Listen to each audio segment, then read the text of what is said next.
सबसे ज्यादा जो रैंक हासिल करने वाला अव्वल अगर हम बात करते हैं तो वो सीकर रहा है। जी हाँ, हनुमानगढ़ के महेश की ऑल इंडिया रैंक 1 आई है। महेश कुमार नीट परीक्षा परिणाम में देश में टॉपर है। सीकर में रहकर नीट की तैयारी कर रहे थे महेश, तस्वीरें आप देख रहे हैं। और महेश के पिता रमेश कुमार जी वो हमारे साथ फोन पर जुड़ चुके हैं बात करने के लिए, और उनके लिए आज का दिन, रमेश जी, बहुत बड़ी खुशखबरी आपके लिए आज का दिन लेकर आया है। बेटा रैंक 1 टॉपर। रमेश जी। हाँ जी मैडम। कैसा महसूस हो रहा है आज जब महेश का नंबर बहुत आपने देखा और वो हाँ टॉप जी, 1? हाँ जी, बहुत ही प्राउड फील हो रहा है। सब ईश्वर की कृपा है। बच्चे ने भी पूरी समर्पित होकर मेहनत की थी। गुरु कृपा इंस्टीट्यूट सीकर का मैं बहुत बहुत आभारी हूँ, जिसके 3 साल के प्रयास से इस बच्चे ने प्रतिभाओं को उसने मंच दिया और बच्चा अच्छा मुकाम हासिल कर पाया। महेश जी, रमेश अभी किधर है? आपके आसपास है? महेश मैडम थोड़ा सा बिजी है, 10 मिनट रुक के बोल करवाता हूँ आपके, है ना? हाँ, जब तक वो आ रहे हैं फोन पे तब तक आप ही बात करिए। आपको ये महेश जी, आपको ये अंदाजा था कि रमेश 720 जो उनको अंक 668 अंक लेकर आए हैं कि वो टॉप करेंगे, ऑल इंडिया रैंकर वो होंगे? नहीं मैडम, बिल्कुल भी नहीं था विश्वास, लेकिन ये था विश्वास की भी अच्छी रैंक आएगी और बच्चा पूरी शिद्दत के साथ मेहनत कर रहा है समर्पित होकर, इसलिए केवल ईश्वर पर विश्वास था। और पहली रैंक का तो हमने नहीं सोचा था, लेकिन ये था भी चलो अच्छी रैंक आ जाएगी और पूरी मेहनत सफल हो जाएगी। जब रिजल्ट आपने देखा उस समय आपका रिएक्शन क्या था? जैसे हाँ जी मैडम, जैसे आपने रिजल्ट देखा रमेश जी, जब नीट का रिजल्ट आउट हुआ उस समय आपने देखा तो आपको बिलीव हुआ, विश्वास हुआ? नहीं हुआ मैडम, कि टॉप 10 की उम्मीद कर रहे थे, लेकिन ये है कि टॉप 1 पहली रैंक आना ये तो एक ईश्वर की कृपा है, और ये सब कुछ ईश्वर की कृपा ही है, क्योंकि इसकी मर्जी के बिना कुछ नहीं हो सकता। हमें खुशी है कि ईश्वर ने इसकी मेहनत सफल हो गई और ईश्वर ने इसको रिवार्ड दिया है। महेश जी, मुझे ये बताइएगा कि रमेश किस टाइप का स्टूडेंट रहा है? कितने घंटे वो पढ़ाई करते थे? क्या क्या उनकी हैबिट्स थी? मैडम, महेश जो है वो 3 साल से गुरु कृपा में तैयारी कर रहा था और एक सिंसियर विद्यार्थी के रूप में पूरी मेहनत करता था। 10 से 12 घंटे की उसकी पढ़ाई थी। बीच में टेस्ट सीरीज वगैरह वो भी देता रहता था। पूरी मेहनत इसने की है। मतलब पूरा फोकस उनका पढ़ाई पे ही रहता था? हाँ जी, फोकस पढ़ाई पर भी था। और बीच में इसके हेल्थ इश्यू भी हुए थे। 6 महीने पहले चिकन पॉक्स हो गया था, फिर यहाँ आके इसका इलाज करवाया और बहुत ही उसके बाद में फिर गुरु कृपा सीकर जो है वो छोड़ के आए। तो ये एग्जाम के बीच में उनको चिकन पॉक्स हुआ था? नहीं, एग्जाम से पहले हुआ था, 4-5 महीने पहले। अच्छा, ठीक है महेश जी, बहुत शुक्रिया हमारे साथ जुड़ने के लिए और हमसे बात करने के लिए, और बहुत बहुत कॉन्ग्रेचुलेशन आपको कि आपका बेटा टॉप 10 में है और टॉप 1 लेकर आया है, ऑल इंडिया रैंकर अव्वल नंबर पर आए हैं, तो बहुत ज्यादा कॉन्ग्रेचुलेशन आपको। देखिए, नीट यूजी 2025 का परिणाम जारी कर दिया गया है।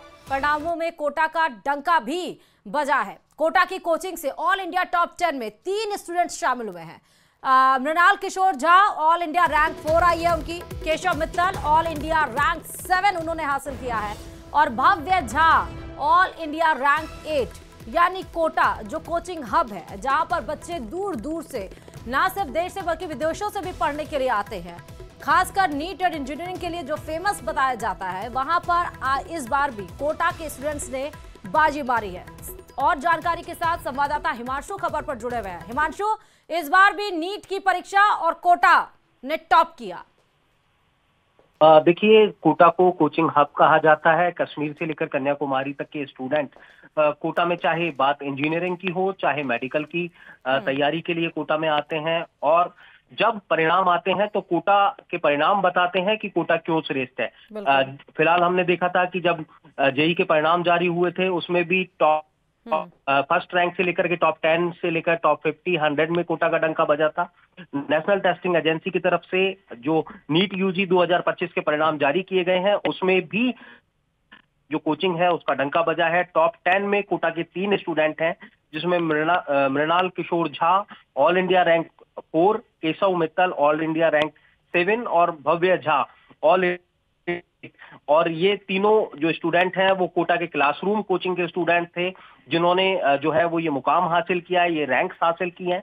कुछ देर बाद इन स्टूडेंट्स के साथ में खास बातचीत भी हमारी होगी, लेकिन कहा जा सकता है कि जब ये परिणाम जारी किए गए हैं देश भर की मेडिकल परीक्षा के नीट यूजी 2025 के परिणाम जब जारी किए गए हैं उसमें कोटा ने टॉप 10 से लेकर के टॉप 50, टॉप 100 हर जगह पर जो है वो अपने आप को पूरे देश भर में श्रेष्ठ साबित किया है। और ये परिणामों के साथ में फिलहाल आपसे कुछ देर बाद में तस्वीरें भी नजर आएंगी जिसमें कोटा इन परिणामों के साथ में अपने आप को सेलिब्रेट करता हुआ नजर आएगा। निश्चित तौर पर कहा जा सकता है कि कोटा कोचिंग हब है और डॉक्टर्स बनाने की फैक्ट्री है।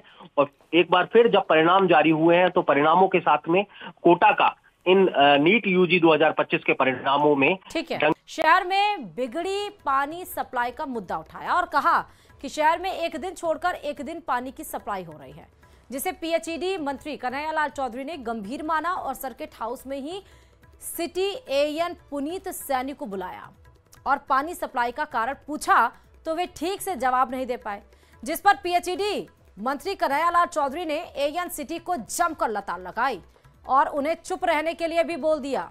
सुनिए सर। सर्किट हाउस के अंदर आज समस्या है कि झुंझुनू के अंदर पर डे पानी क्यों नहीं आता, एक दिन छोड़ के एक दिन पानी क्यों आता है। जब हमने इसकी समीक्षा की, क्योंकि यहाँ काम रूडीप के द्वारा किया गया था, उसमें कहीं ना कहीं टेक्निकल मिस्टेक थी, हमारे लोगों ने उसको हैंड ओवर कर लिया। हम उसके देख के उसमें चर्चा करें कि किस तरह से पानी दे, किस तरह से आखिरी छोर तक पानी जाए। उसके लिए मैंने यहाँ के अधिकारी को डायरेक्शन दिया है, मेरे को 15 दिन में रिपोर्ट देंगे, उसमें एक्स्ट्रा कोई चेंजेस करना वो करेंगे, क्योंकि पानी की कोई कमी नहीं है, पैसे की कोई कमी नहीं, फिर भी जनता परेशान क्यों है, इसके लिए हम इसको देख के इसका 100% इसका समाधान करें। जनजातीय क्षेत्रीय विकास मंत्री बाबूलाल खराड़ी शनिवार को प्रतापगढ़ पहुंचे। उनके आगमन पर मिनी सचिवालय परिसर में पार्टी पदाधिकारियों, जनप्रतिनिधियों और स्थानीय कार्यकर्ताओं ने गर्मजोशी से उनका स्वागत किया।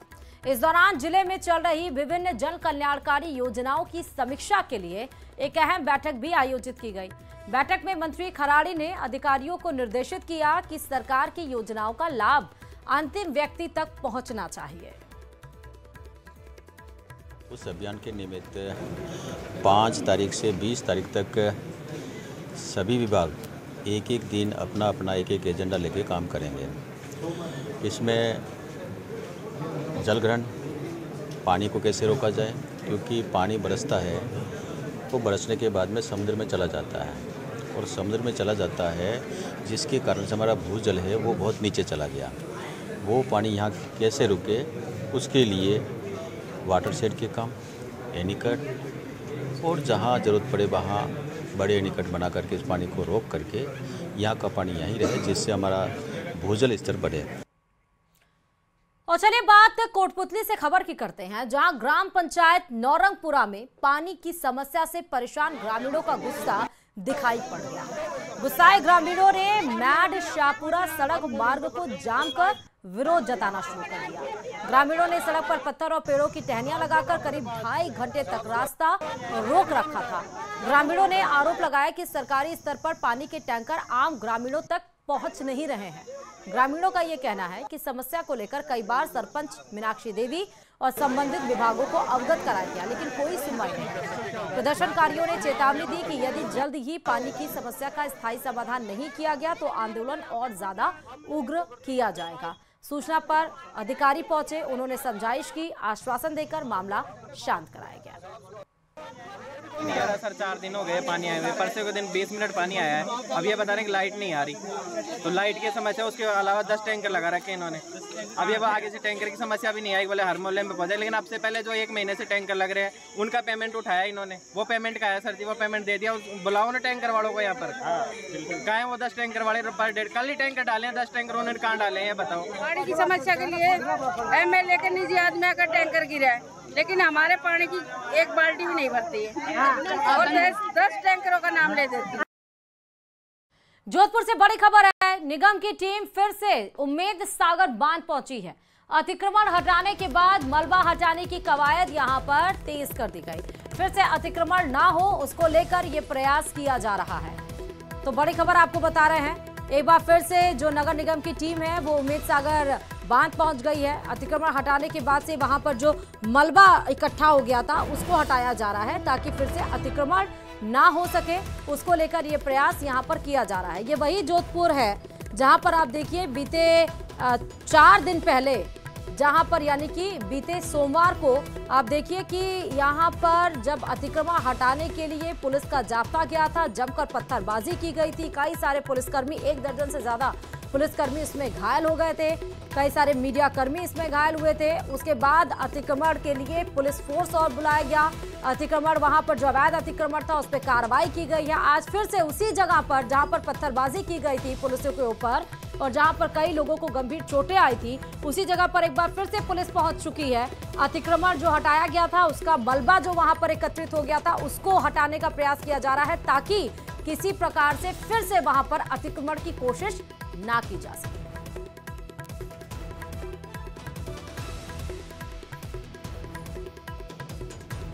तो अतिक्रमण हटाने के बाद मलबा हटाने की कवायद तेज कर दी गई है। नगर निगम की टीम और पुलिस की टीम साथ में पहुंची है।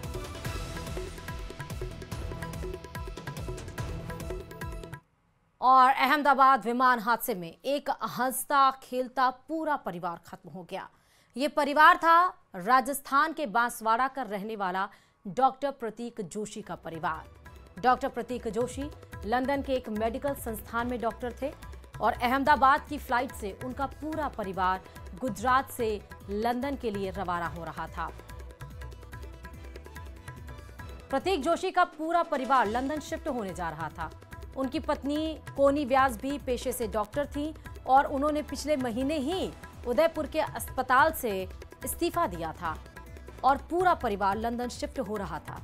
इसके लिए ये लोग अहमदाबाद से लंदन की फ्लाइट में सवार हुए थे, लेकिन अहमदाबाद से विमान के उड़ान भरते ही ये इनका आखिरी सफर साबित हुआ। प्रतीक जोशी के 3 बच्चों की भी हादसे में मौत हो गई। लंदन की फ्लाइट में बैठकर परिवार ने अपनी आखिरी सेल्फी ली थी और इस सेल्फी के कुछ मिनटों बाद ही विमान क्रैश हो गया। 4 साल से मैं जॉब में था, आता जाता रहता था बच्चों को मिलने, वाइफ को मिलने। उसकी वाइफ उदयपुर पैसिफिक में जॉब करती थी, पैथोलॉजिस्ट थी। फिर उसके जब 4 साल पूरे हो गए उसको एक्सटेंशन और मिल गया, तो उसने कहा कि मेरे बच्चों को मैं ले जाता हूँ, इसलिए वो आया। वो हमेशा कभी डायरेक्ट फ्लाइट में आता ही नहीं था। वो उसने कहा कि डायरेक्ट फ्लाइट है, बच्चे को तकलीफ नहीं पड़ेगी। तो मैं डायरेक्ट फ्लाइट, मैंने कहा ले आ जा बेटा, अच्छा रहेगा बहुत। यूँ एक ही दिन पहले आया था, 9 तारीख को आया था और 12 की फ्लाइट थी कि बच्चों को लेने ही आया था। वो सामान वामान समेट के उसकी वाइफ ने उदयपुर में रिजाइन किया बेचारी ने कि बच्चे और पापा साथ में रहेंगे, ऐसे करके।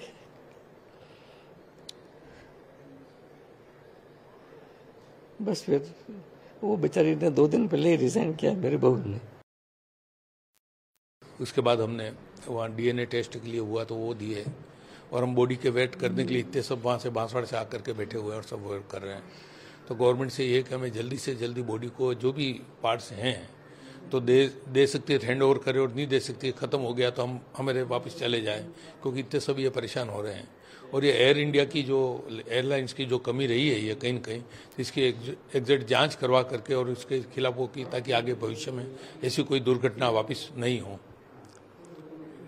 ये था। और उससे बात हुई मेरी 1:32 पे लास्ट वीडियो कॉल आया था मेरे पास में बच्चे का कि अब हमारे रनवे पे चालू हो रहा है तो मैं लास्ट बात कर लूँ ये करके। तो मैंने कहा अभी और मम्मी को चेहरा बताओ। मैंने कहा वो ऑपरेशन थिएटर में है, डरबी जा करके बात कर लेना आराम से, अभी 8-10 घंटे में तुम पहुंच जाओगे, 10 घंटे में उसके बाद तुम बात कर लेना, अभी जल्दी मत करो और आराम से तुम जाओ यहाँ।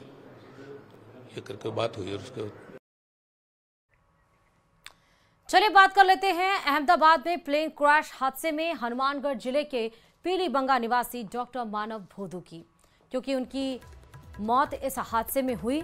डॉक्टर मानव भादू का उनके पैतृक का शहर पीलीबंगा में गमगीन माहौल में अंतिम संस्कार किया गया। इस दौरान पुलिस, प्रशासन और जनप्रतिनिधियों ने मानव भादू को श्रद्धांजलि अर्पित की। मानव भादू अहमदाबाद में बीजी मेडिकल कॉलेज में मेडिकल की पढ़ाई कर रहे थे। मानव भादू परिवार में इकलौते थे और पिता हनुमानगढ़ में निजी बैंक में कार्यरत हैं, लेकिन अब उनका इकलौता बेटा अब उनके बीच नहीं रहा। आज अंतिम विदाई उनकी हुई, अंतिम संस्कार हुआ गमगीन माहौल में, जहां शहर के सभी लोग उन्हें नम आंखों से उन्हें श्रद्धांजलि अर्पित किए। और ये एक दुखद घटना है और ईश्वर से प्रार्थना करता हूँ कि जो भी इस दुर्घटना में संसारिक लीला छोड़ के गए उन सबको भगवान अपने चरणों में स्नान करें और उनके परिवार को हर प्रकार से दर्शक रहे सके। क्योंकि तो मानव भादू वार्ड नंबर 22 पीलीबंगा के श्री दिलीप जी भादू के लड़के हैं, जो उनके पिताजी बैंक के एम्प्लॉइज है और बड़ी मेहनत करके, एक छोटा पुत्र था, बड़ी मेहनत करके बच्चे को पढ़ाया। बच्चा होनहार था और अहमदाबाद में मेडिकल कॉलेज में ये अपनी तैयारी कर रहा था। इजराइल ईरान के बीच भीषण युद्ध के कारण कई देशों ने सुरक्षा कारणों से अपनी हवाई सेवा रद्द करने से विदेशों में बड़ी संख्या में भारतीय नागरिकों के फंसने की जानकारी मिली है।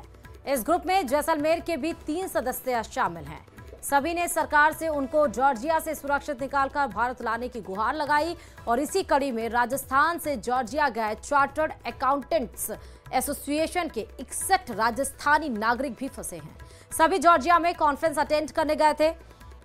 इस ग्रुप में जैसलमेर के भी 3 सदस्य शामिल हैं।